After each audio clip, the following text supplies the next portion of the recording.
నేటి పునీతులు కార్మికుడైన పునీత యోసేపు గారు. Angelus Domini nunciavit Mariae.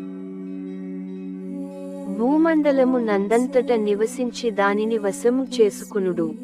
బుధవారం, మే 1, 2024. మొదటి పఠనం ఆదికాండము 1వ అధ్యాయం 26 నుండి 31 మరియు 2వ అధ్యాయం 1 నుండి 3 వచనాలు. దేవుడు, ఇక ఇప్పుడు మానవజాతిని కలిగింతము. మానవుడు మమ్ము పోలి మా వలె ఉండును. అతడు నీళ్లలోని చేపలపై, ఆకాశమందు పక్షులపై, నేలమీది పెంపుడు ప్రాణులపై, క్రూర మృగములపై, ప్రాకెడు జంతువులపై అధికారము కలిగియుండును అనుకొని, దేవుడు మానవుని తన పోలికలో సృజించెను.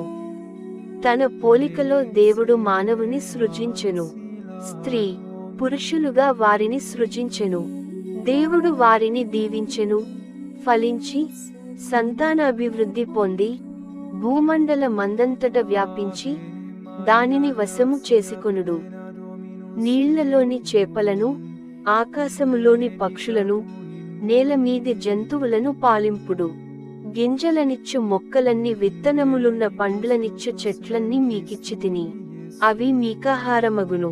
కాని నేల మీది మృగములకు, ఆకాశమందలి పక్షులకు, నేలమీద ప్రాకెడు జంతువులకు, జీవులన్నిటికిని పచ్చని మొక్కలు ఆహారమగును అని వారితో అనెను. ఆ ప్రకారమే జరిగెను.